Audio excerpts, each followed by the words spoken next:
Hi everybody, this is Bredin of Insanity Industries, and something different today. No trading at all. If you're here for trading videos, you're not going to get one today. You're going to get this little meme, I suppose, which I've seen around for a long, long time. I saw this back in the 90s.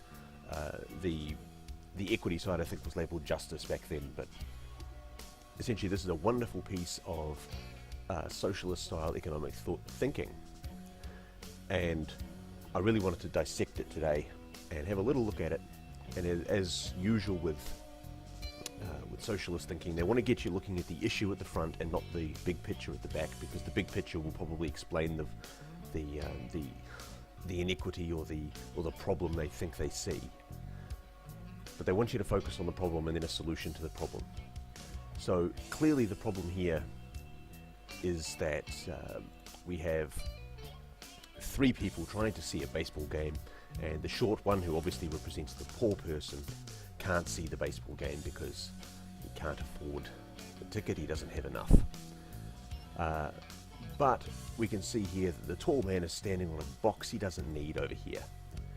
So if we give the box from the tall person to the short person, then everybody can see the baseball game and everything is awesome. Now, it's clear that the box in question refers to wealth, and the person represents their ability to earn wealth. So a rich person, a middle class person, and a poor person. And so the idea is, of course, you can take some wealth from the rich person, give it to the poor person, and then everybody's better off. That's the idea they're trying to convey. Right, very simple. Nothing to it. Easy, easy, easy.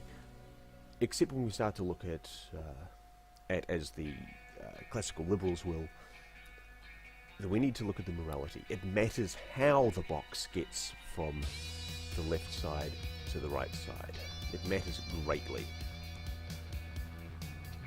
If the tall person here, the rich person, gives the box to the short person, straight up charity, voluntarily, and just some sort of voluntary arrangement, there's no problem here. There's no moral problem with this at all.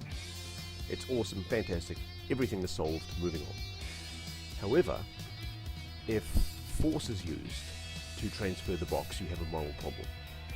Now, I'm not going to go into that moral problem today. That's a much longer topic, and guys like Stefan Molyneux and so on, shout out Stefan, they cover this issue really, really well.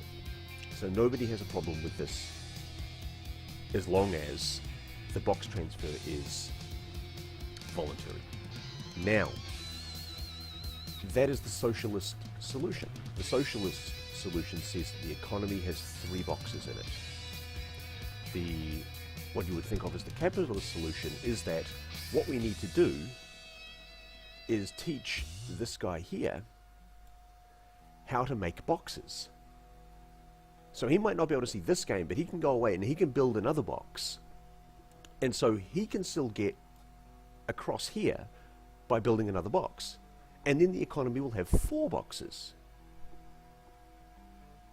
You see, this is one of the major differences between socialist economic theories and capitalist economic theories. Socialist economic theories consider the economy to be static. The amount of wealth is static, and it's about dividing the pie we already have. Capitalist style economic theories and models expand the pie, so everybody gets a little bit richer.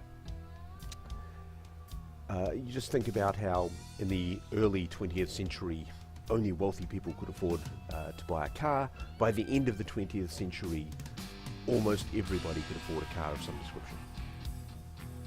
You can think about that in terms of computing power, how most people carry around more computing power in their back pocket today than it took to put man on the moon in the 1960s.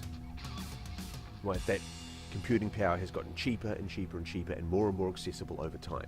That's the capitalist model. We'll expand the economy, goods will become cheaper over time, and everybody will get wealthier. So given enough time, this guy will end up being able to see the game anyway. And now if you remember in the beginning I said that one of the great socialist tools is to get you looking at an issue and then ignoring the wider picture. Now it's time to look at the big picture. So if we were to examine for a moment what these people at the back here are, they're also watching the same baseball game. But they, sitting up in the stands, are almost certainly paying customers. Those people up in the background here, these guys here, are essentially paying for the entertainment down the front. These guys are here because of the crowd. And that the people we see in the foreground are receiving for free what these other people have to pay for. Now, economic theory has a word for these people in the foreground, and that's freeloaders. And in the picture on the left, there are already two people receiving for free what all those people in the background have to pay for.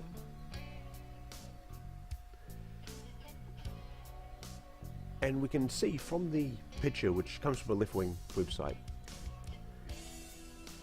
we can see that the socialist model intends to create more freeloaders.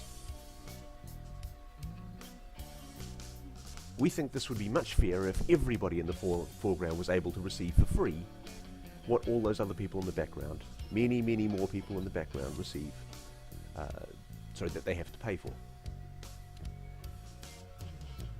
And back to when I was talking about morals, this is where the moral dilemma really comes in.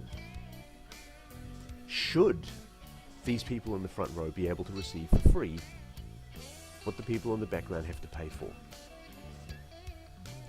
And finally, a little tongue-in-cheek dig at the left-wing charity organisation which developed this, that it is exceptionally racist to paint the freeloaders in this picture as black. This has been Bredin of Ascendant Industries, helping you make more money by sucking less.